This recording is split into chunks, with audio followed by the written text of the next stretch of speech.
Exams में क्या जरूरी है? लेंथ ऑफ द आंसर, ठीक है। और स्किल्स में क्या जरूरी है? Quality of the answer. ये कोई वोकैबुलरी या ग्रामर का शब्द नहीं है, ये शब्द है एक सफिक्स, जिसे हिंदी में हम बोलते हैं प्रत्यय, sorry, good things plus bad things.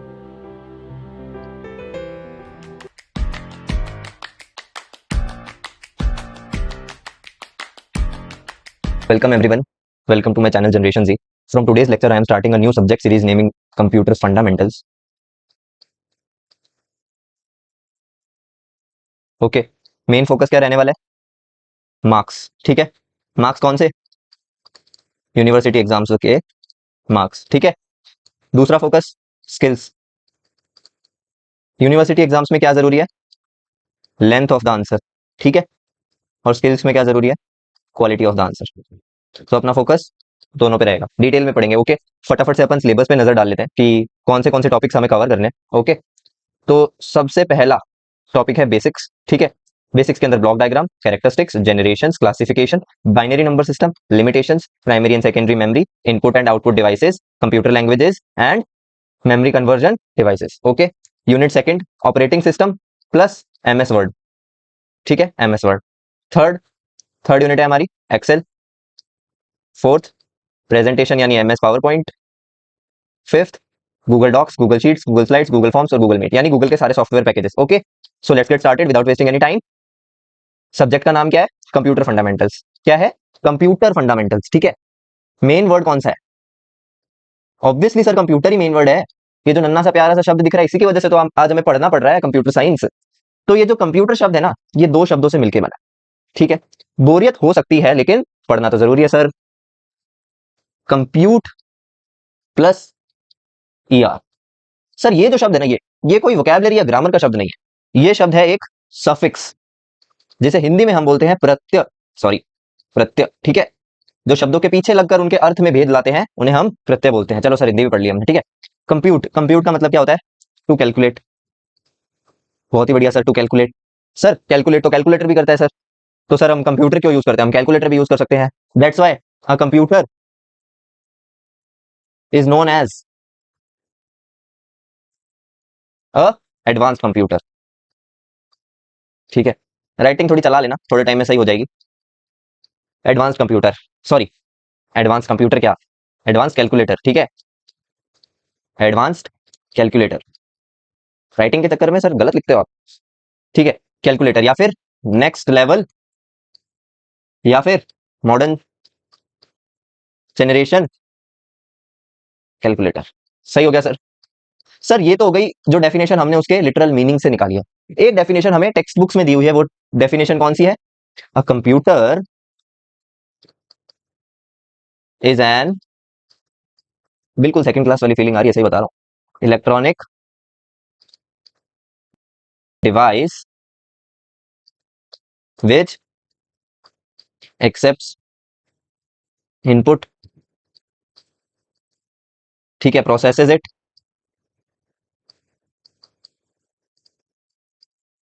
Gives output. Electronic का मतलब क्या हुआ? Which works on electricity. Sir ये तो टेक्स्ट बुक की डेफिनेशन हो गई, एक डेफिनेशन मैं लिखवा रहा हूं just because you have to increase the length of your answer. A computer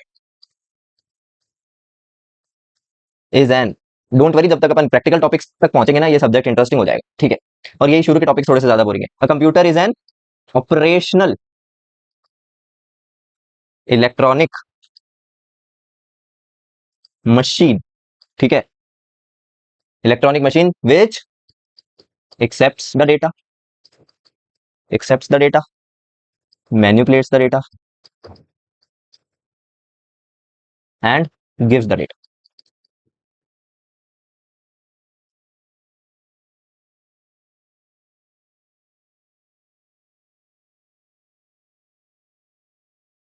सही हो गया सर, गिव्स द डेटा। ये तो हो गई definition. Sir example, sir example भी ले लो sir. 2 + 3 is equals to what? हमें पता है 5, कंप्यूटर को पता है नहीं, but computer is able to calculate it, ठीक है। तो ये 2 और ये 3 जो दिख रहा है, इसको बोलते हैं एक्सेप्टिंग द डेटा, जो हमने कंप्यूटर को दिया। ये जो 5 दिख रहा है, ये है आउटपुट। और ये जो प्लस दिख रहा है ये है मैनिपुलेशन ऑफ डेटा। 2 के अंदर और 3 के अंदर ऐसे चेंजेस किए गए, एक ऑपरेशन किया गया जिससे वो 5 बन गया, तो ये हो गया manipulation of data. Sir example से हमने डेफिनेशन समझ ली, अब अगर डेफिनेशन भी 5 से 6 नंबर में आई, you can write it easily from here. Okay, from here 3 definition 1 example, just okay. चलो आगे बढ़ते हैं सर। अब आती है characteristics. Sir characteristics, yes sir characteristics, ठीक है। कैरेक्टरिस्टिक्स, कैरेक्टरिस्टिक्स का मतलब क्या होता है? Good things plus bad things. जब दोनों एक साथ लिख दी जाए तो उसको बोलते हैं कैरेक्टरिस्टिक्स। इंसान के स्वभाव में और इंसान के नेचर में गुड थिंग्स और बैड थिंग्स दोनों प्रेजेंट होती हैं और वही उसका नेचर बनाता है। तो कंप्यूटर का नेचर क्या है? उसकी कैरेक्टरिस्टिक्स, और कैरेक्टरिस्टिक्स में उसकी गुड थिंग्स और बैड थिंग्स दोनों इंक्लूड होती है। जब हम गुड थिंग्स को सिर्फ अलग से लिखते हैं तो क्या लिखते हैं? फीचर्स, ठीक है, या फिर एडवांटेजेस। जब हम बैड थिंग्स को अलग से लिखते हैं तो उसको क्या बोलते हैं? डिसएडवांटेजेस। सही हो गया सर, आगे बढ़ते हैं सर। अब इसकी कैरेक्टरिस्टिक्स हैं 11, जो कि तुम्हारी टेक्स्ट बुक में मेंशन है। इन 11 कैरेक्टरिस्टिक्स के अलावा और भी कैरेक्टरिस्टिक्स तुम फॉर्म कर सकते हो। इन 11 को लिखवाने का मतलब ये नहीं कि तुम सिर्फ यही लिख के आओ। Got it? Good sir. पहली कैरेक्टरिस्टिक है अपने पास हाई स्पीड, ठीक है, हाई स्पीड। दूसरी एक्यूरेसी, ठीक है। तीसरी storage capability.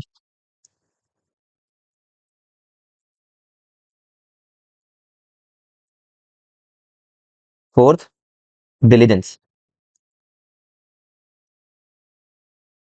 Fifth versatility.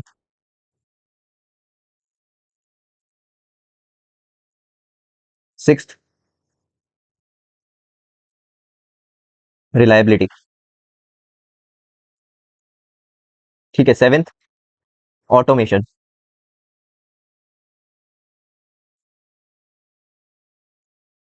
Eighth reduction in cost.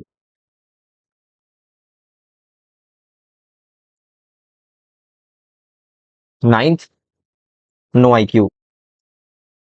Tenth, या फिर इसको इसमें मिक्स कर देते हैं, नो फीलिंग्स। टेंथ डिपेंडेंसी, ठीक है। 11th नो फीलिंग्स हो गया, ठीक है, चलो ओके। सारी सारी कैरेक्टरिस्टिक्स सिंपल से एग्जांपल से समझते हैं, ठीक है। तो सबसे पहले हाई स्पीड। हाई स्पीड का क्या मतलब है? अगर मैंने लिखा 2 + 3 is equal to what, enter दबाऊंगा और हाथों हाथ आंसर आएगा 5 लाइट की स्पीड से। ये एक तो ये मतलब है हाई स्पीड का। एक मतलब ये है कि इंसान को अगर 2 + 3 करने में 1 सेकंड लगता है, तो कंप्यूटर को 0.00001 मिली सेकेंड लगेगा। इंसान के कंपेरेटिवली हाई स्पीड, और वैसे भी हाई स्पीड, ठीक है। तो दूसरी एक्यूरेसी, ठीक है। अब एक्यूरेसी का क्या मतलब है? अगर मैंने लिखा 2 + 3 इज इक्वल टू वॉट, वो आंसर देगा 5। अब ये तो है एब्सोल्यूट वैल्यू, इसके अलावा दो वैल्यूज और हो सकती थी। एक हो सकती थी 4.9999 या फिर 5.00001। अब इन दोनों में से ये दे सकता था और ये दे सकता था, लेकिन ये क्यों नहीं दी? बिकॉज एक्यूरेसी इज इंपॉर्टेंट, यानी एब्सोल्यूट, यानी actuality is important. What is the actual answer? अब इसी के बजाय अगर मैं लिखता 2.1 + 3.1 इज इक्वल टू, ये देता 5.2, सिर्फ 5 नहीं देता, बिकॉज एक्चुअल वैल्यू इज 5.2। तो सटीक सटीक आंसर मतलब एक्यूरेसी, ठीक है। तो आगे चलते हैं। Storage capability. स्टोरेज कैपेबिलिटी का मतलब है कि अगर मैं करूं 2 + 3, 5 + 5, 10 + 5 एक्सेट्रा, इन सबके रिजल्ट्स, अगर मैंने 10 + 5 करके एंटर दबाया है तो मेरे को 15 तो दिखेगा, लेकिन मेरे को ये भी देखना है कि पहले के आंसर्स क्या थे। 2 + 3 का क्या आंसर था या 5 + 5 का क्या आंसर था। तो ये जो पहले के रिजल्ट इसने स्टोर किए हैं, यही इसकी स्टोरेज कैपेबिलिटी को शो करता है, राइट। आगे बढ़ते हैं। डिलीजेंस। What is diligence? ये बड़ी अच्छी कैरेक्टरिस्टिक है कंप्यूटर की। Unlike human beings, a compiler, a computer is free from monotony. Monotony मतलब अगर इंसान एक ही काम को 100 बार करता है तो वो थक जाएगा, उसके पास लैक ऑफ कंसंट्रेशन होगा, लैक ऑफ फोकस होगा, टायर्डनेस होगी। लेकिन अ computer is free from all this, ठीक है, फ्री फ्रॉम मोनोटनी। ये होती है डिलीजेंस। वर्सेटिलिटी, अपन सुनते हैं ना computer is a versatile machine. तो वर्सेटाइल का क्या मतलब है? अगर इंसान कंप्यूटर साइंस का स्टूडेंट है तो वो कंप्यूटर साइंस में कुछ कर सकता है। क्या वो मेडिकल फील्ड में कुछ कर सकता है? हाँ कर सकता है, करने को तो इंसान कुछ भी कर सकता है, ठीक है। लेकिन कंप्यूटर के लिए इसमें चीज में कोई कॉम्प्लेक्सिटी नहीं है। कंप्यूटर कंप्यूटर साइंस का भी काम करके देगा, मेडिकल फील्ड का भी कोई काम करके देगा, वो कोई रिसर्च फील्ड का भी काम करके देगा, वो एस्ट्रोनॉमी फील्ड का भी कोई काम करके देगा। तो computer is known as versatile machine या फिर वर्सेटाइल डिवाइस, ठीक है। तो अगली है अपने पास रिलायबिलिटी। अब रिलायबिलिटी का क्या मतलब है? रिलायबिलिटी का सीधा सा मतलब है कि अगर हम इसको बोलें 2 + 3 कर दे, फिर 2 सेकंड बाद बोले 2+3 कर दे, फिर 3 सेकंड बाद बोले 2+3 कर दे, हर बार आंसर सेम होगा 5 5 5। ठीक है, हो सकता है इंसानों के आंसर्स में चेंज आ जाए ओवर द टाइम, लेकिन कंप्यूटर का आंसर सेम रहेगा because it is a static data. Okay, automation, automation का डायरेक्ट मीनिंग होता है ऑटोमेटिक। ठीक है, अपन ने कंप्यूटर को डेटा दिया, अपन ने कंप्यूटर को मैनिपुलेशन ऑपरेशन दिया, कंप्यूटर ने अपने को रिजल्ट दिया, लेकिन क्या अपन ने इसको बताया कि ये सब कैसे करना है, कौन सी डिवाइस यूज करनी है, कौन सी आईसी यूज करनी है, कौन से इंस्ट्रक्शंस देने कंप्यूटर को या सीपीयू को, वो सब इसने खुद ने किया, तो वो सब ऑटोमेटेड है, इसकी मशीनरी अंदर से ऑटोमेटेड है, तो that's why it is also known as automated calculator. ठीक है, अगला है रिडक्शन इन कॉस्ट। पहले के टाइम पे जब अपने को कोई कैलकुलेशन करनी होती थी तो अपन पेन एंड पेपर का यूज करते थे। ठीक है, सुना होगा पहले कि वही खाता होता था जिसके अंदर वो पेन और पेपर से सब कुछ कैलकुलेशन और सबके अकाउंट्स मैनेज करते थे, लेकिन आज वही काम कंप्यूटर इजीली करता है, तो जो पेन एंड पेपर की कॉस्ट थी वो बची, एफर्ट्स की कॉस्ट थी वो बची, अकाउंटेंट की कॉस्ट थी वो भी बची, तो दैट्स रिडक्शन इन कॉस्ट। ठीक है, उसके बाद आया नो आईक्यू और नो फीलिंग्स। तुम्हें मारूंगा तो दर्द होगा, रोना आएगा, लेकिन क्या कंप्यूटर को रोना आएगा, उसको मारूंगा तो नहीं आएगा, that's why it is an emotional less being. हाँ, आर्टिफिशियल इंटेलिजेंस आ रही है वो अलग बात है, हो सकता है आने वाले टाइम में चेंज आ जाए, लेकिन अभी के लिए जो हम जो पीसी और लैपटॉप यूज करते हैं उसमें नो आईक्यू और नो फीलिंग्स। ठीक है, अब है डिपेंडेंसी। सर डिपेंडेंसी, डिपेंडेंसी का क्या मतलब है, कंप्यूटर किस चीज पे डिपेंडेंट है, कंप्यूटर डिपेंडेंट है हमारे इंस्ट्रक्शंस पे। Does a computer is able to do anything on itself own? Yes sir, in fifth generation in artificial intelligence computers, but still they are not prevalent in the whole country. ठीक है, that's why they are dependent on user inputs. ठीक है, तो फटाफट से revision कर ले, आज हमने क्या क्या पढ़ा। सबसे पहले कंप्यूटर क्या होता है, ठीक है, एक और चीज, ये सबसे पहले किसने बनाया था, चार्ल्स बेबेज ने, एनालिटिकल इंजन बनाया था चार्ल्स बेबेज ने। ठीक है, so that's why Charles Babbage is known as father of computer. ठीक है, कंप्यूटर की डेफिनेशन पढ़ी, एग्जांपल समझा, उसके बाद कैरेक्टरिस्टिक्स पढ़ी, कैरेक्टरिस्टिक्स कितनी थी, 11, इसके अलावा और भी हो सकती है। So that's it for the video guys, मैं मिलता हूँ अगली वीडियो में, तब तक के लिए बाय बाय।